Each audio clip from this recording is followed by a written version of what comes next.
I got this knife for 50 bucks off knifecenter.com about a year ago. It seems to be roughly its current price as well. This is from the M16 family of knives, and specifically the -13 sub-series. There are a bunch of letters after that. There are a whole bunch of different specific knife designs within this family, so if you're interested in it, be sure to check out the full family because a lot of things change from one to the next.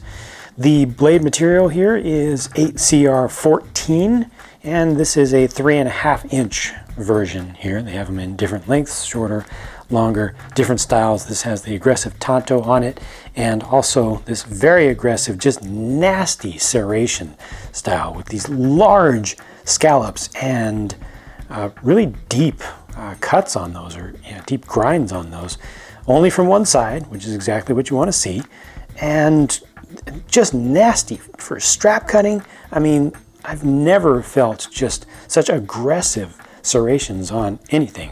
Very nice. The opening mechanism for this is interesting. So this has a very narrow, you notice, very narrow handle on it.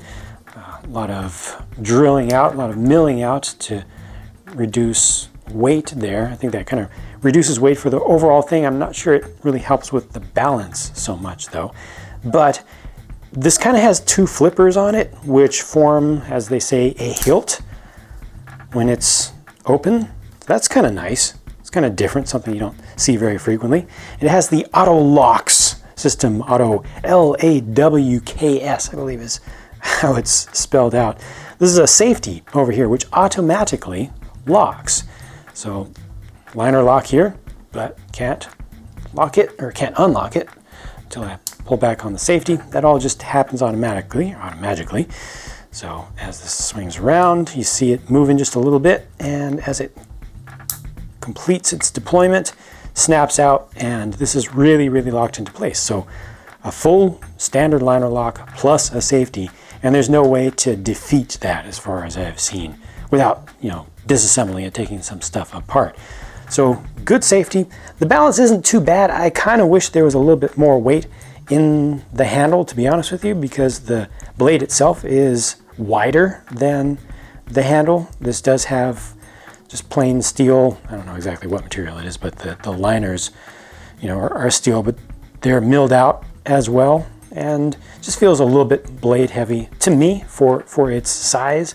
It's an interesting size and shape. I think this one came from the factory, well finished, well set up, maybe just a little bit tight in the main swivel there.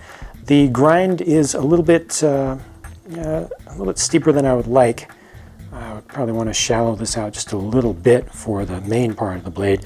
The serration section is absolutely perfect. Has a pretty good feel, definitely has a lot of traction all around it. I like the cutouts that they have on the tips here. I'm not sure what you would use those holes for, but all this gives you really good grip. It doesn't allow me to choke up quite the way that I'm used to because of this extra guard up here, but it's just a different thing. I am able to get some leverage from back there, surprisingly, using my little finger here, and it's basically just working against thumb and little finger.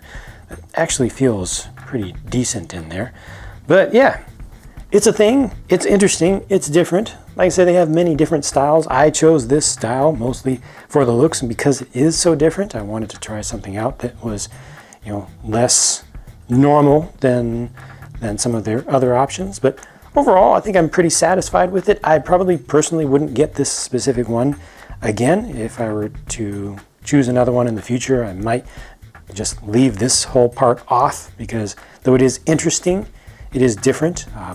I don't think I'm going to personally get used to it for use, but fortunately they do have many different options, so check those out if you want to see them. That's all I have to say about this for now.